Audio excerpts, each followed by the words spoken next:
All right, welcome back to PacWestBigfoot.com, Pacwest Bigfoot.com. If you have a story that you would like to share, you can go ahead and let me know via the website and blog. If you look there up in the navigational bar, guys, you will find it says share your story. Just go ahead and click on there. Scroll down just a bit, and there you are. It'll ask you for your name, basic email, contact information, and then a nice box there where you can just write out your story. Tell me about your story. Coming up in 2017, I will be doing some interviews and whatnot. For those of you that are listening to the videos, I'm sorry about the lip smacking. I know some people were like, oh, the lip smacking. Listen, here is to you. I'm just kidding. Merry Christmas to you. And I'm just going to tell you this right now. Sometimes I do that because I'm actually reading these encounter stories that are given to me, and sometimes my mouth just gets a little dry. I'm a human being, so you know what? Let's practice a little bit of grace here and give me that space. Also, I want to let you guys know that, Jack, you have won a nice little free gift from PacWestBigfoot.com, and that will be, I'll be sending you an email requesting your address so I can get that out to you, okay? So look for that. Other than that, any other news? No, not really. I am following up a story out on the kind of the middle section of the Oregon coast where some people have lost their dogs, and they believe they encountered Bigfoot taking those dogs. So that'll be out here shortly.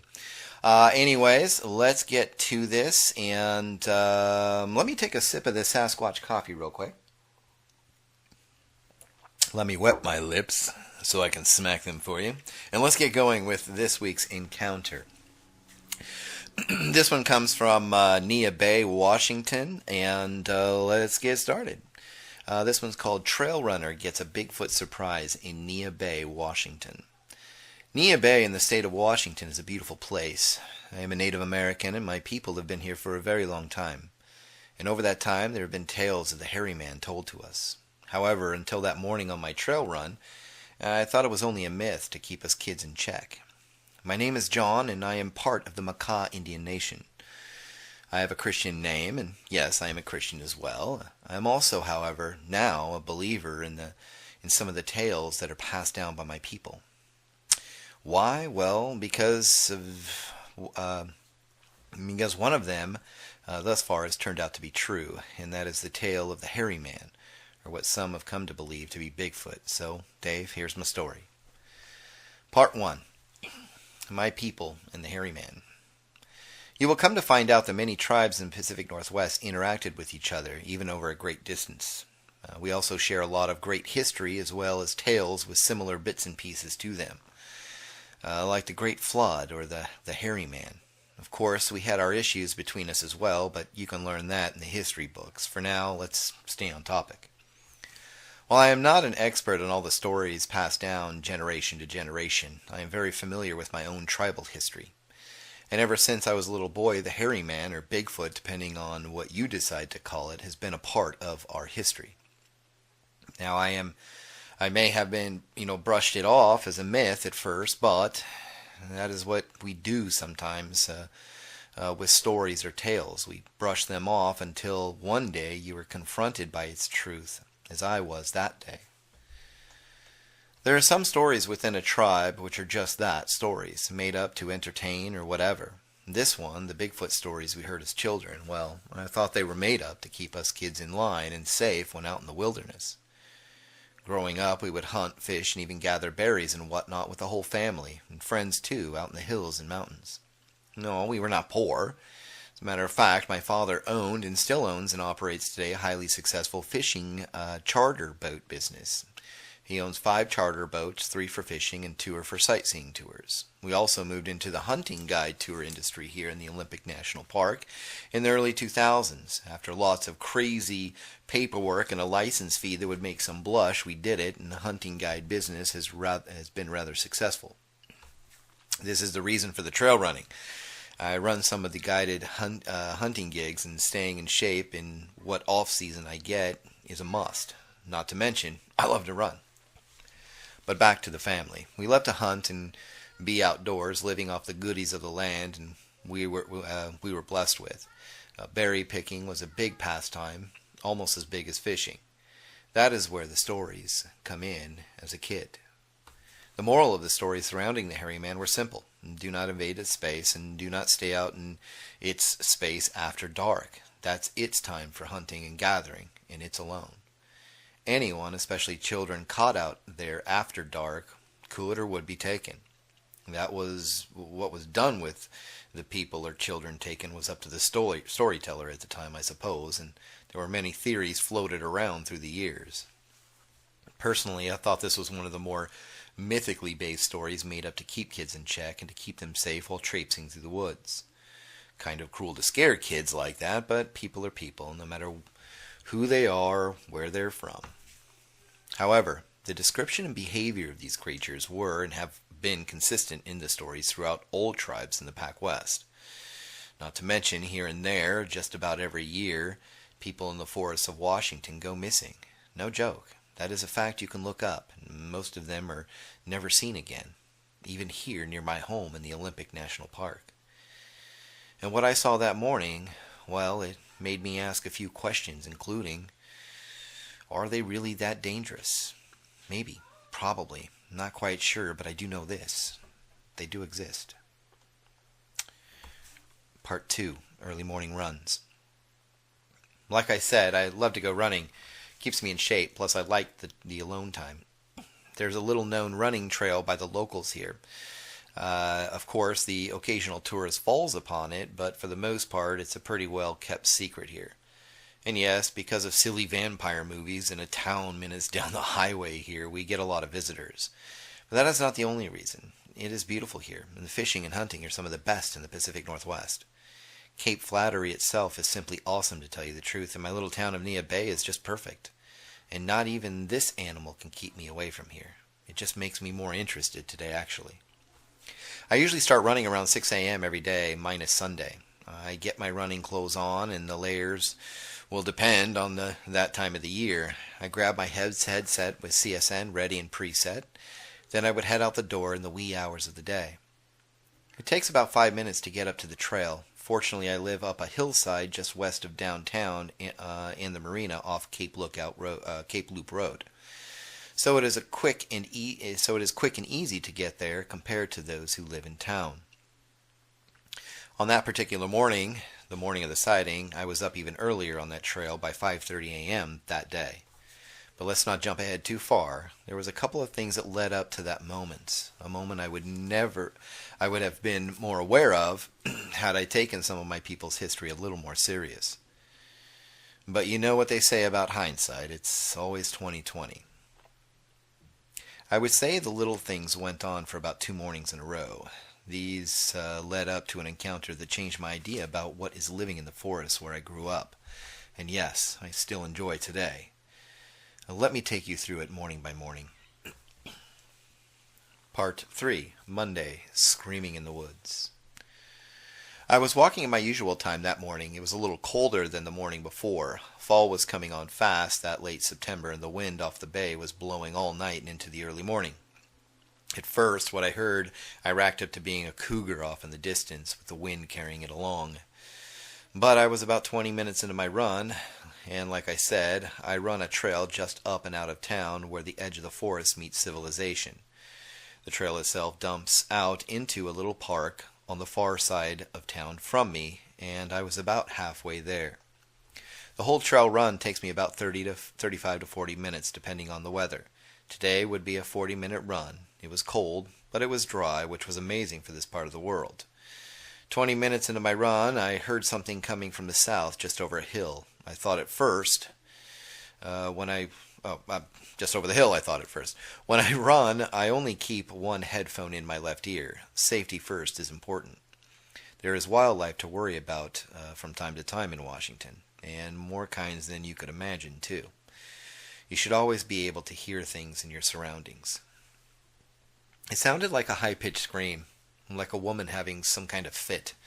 I know that sounds bad, ladies, but it's all I could think of. I guess you could say it might have just been a mountain lion, but I've heard mountain lion plenty of times. And that was no mountain lion. This was deeper, guttural, and then became a high-pitched scream, and lasted a whole lot longer than the elusive cat of the woods. It was just off to what I was used to hearing from a mountain lion. After the screaming had stopped, I stood there just for a minute more. Then, after hearing nothing for another minute or so, I placed the earbud back in my left ear and started running again. 1 hour later, back at home, cooling down, I never thought about it again all day. Not until that next morning. Part 5. Tuesday, crashing trees. Again, I was up at the crack of dawn, heading up to the trail. It was about 5 minutes after 6 a.m. when I got there and started stretching for a moment, when all of a sudden I heard a crash. It was the crashing of a tree or a large log. That would not be so weird, but there was no wind that morning, and it was still rather dry, and not 15 seconds later, crash! Another tree hit the forest floor about 75 yards away in the dark of the forest. I stood there for what seemed 2 to 3 minutes staring into the trees, but nothing, no more sounds. What was funny was that there was no sounds of a tree actually cracking. You know the sound a tree makes when it cracks and falls? Yeah, there was none of that. It was as if a large tree or log was thrown and crashed through more trees. Once again, this was a little off, but this time I played back the scream the day before. And now the sound of trees or logs being thrown about in my mind as I started running again got my mind wandering. I also left the earbuds in my pocket, just in case. Part 6. Wednesday, a myth comes to life.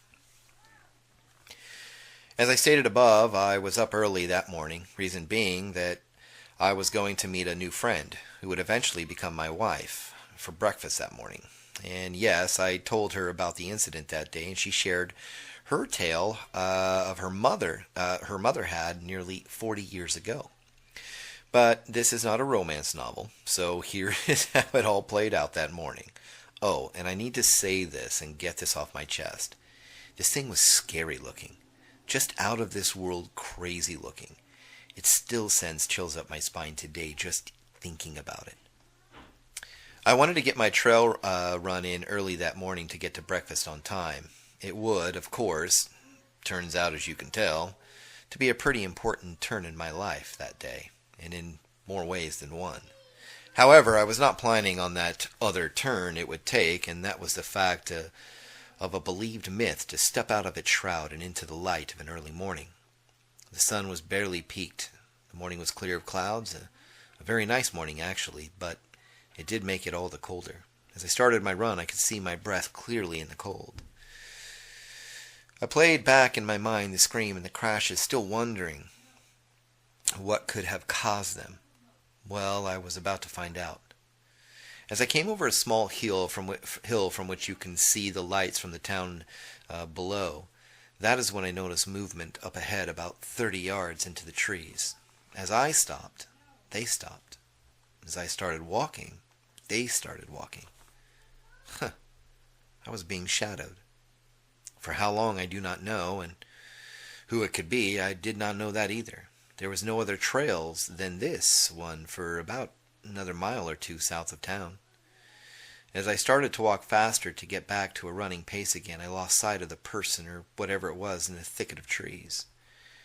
It was not until I was about 300 yards from town at which all of a sudden the myth of the hairy man stepped out into the trail about 30 yards ahead of me, stopping me dead in my tracks. It was real, and it was real frightening. It is said that Bigfoot usually measure up on average of around 8 feet tall. Not in this case. This thing was not only built like a weightlifter on a SoCal beach, he had to be nearly 10 feet tall. I'm 6 foot 4 inches, and trust me, this thing had 4 heads on me at least. Its face was hairless for the most part. Everything from the nose up to where the hairline on the top of his head would start was hairless at least. Its nose was flat, but not ape flat by any means, but not human either. The eyes were black, almost menacing, and in the early morning darkness that still prevailed, I could see that they were a mixture of green and yellowish in color. It was somewhat, well, humanish in a way, I guess. The hair color was all dark, like a deep, dark brownish with black mixed in, I suppose. I wish I could remember that, but what I was staring at was supposed to be a myth. a legend to keep me safe and in check as a child when we were out and about in the wilderness. I never thought this not so mythical animal was real until that moment. Speaking of that moment, it lasted about 15 to 20 seconds, but it felt like hours. Not little hours, though. I do not buy into that spiritual and other craziness people say about it. It's simply an animal that is real as a bear or a billy ape, the ape that was supposed to be mythical as well, at least until about 20 plus years ago. The arms hung down below its knees, and it had a very bad slouch, no real neck to speak of. To tell you the truth, its head was actually really small, but then again, the shoulder span was enormous. I stood there in what felt like shock, I suppose. I made no noise. It made no noise itself, just stared right back at me as if wondering what to do about me, or worse yet, with me. After about 20 seconds, it huffed at me, baring teeth I would not want to ever see again in my life. After it had done that, it turned and headed back into the forest. Within 4 to 5 long strides, and in about 3 seconds, it disappeared into the forest forever. I would never see him or any Bigfoot again after that. Not thus far. But that does not mean I do not see, hear, or notice the evidence around here and there today. I am much more aware of my surroundings as never before. It took me a few minutes to get my wits about me, but soon I moved forward past where it stood only a few minutes before. As I looked around, I could see tracks on the trail. Then, as I looked into the forest at that moment, I heard that same scream I heard 2 days before. This time only closer, so close I could literally feel the vibrations of it hit me. At that moment I gathered my wits about me again and started to run, all the while looking over my shoulder here and there. As a matter of fact, I would run through town after that for about 3 months before I got back on that trail. I still met my future wife that morning, and it was the encounter I told her that morning of that sparked a conversation that I could say truly built that fire inside we still have for each other today. Funny thing, too, she was late getting there as well for our semi-date. I guess I owe Bigfoot a little something in the end, a big thank you, I suppose. Part 7. Trail running. As I said, it took me a while to get back on to running that trail, around 3 months, 3 months at least to be sure. But eventually I got back in the saddle. I love trail running compared to running through town. Nothing beats a run through the forest early in the morning. I have not heard any more screams, nor have I found any tracks or prints along the trail itself to this day. However, as far as the fishing and hunting guides are concerned, I have noticed tracks throughout the Olympic National Park today, many of them. Of course, you have to be paying very close attention, but if you do not be surprised if you do find some. There were also some odd moments out camping with the wife here and there in which we would simply look at each other and know what was out there. However, for now, I'll save those stories for our children and get to my run this morning. Thanks.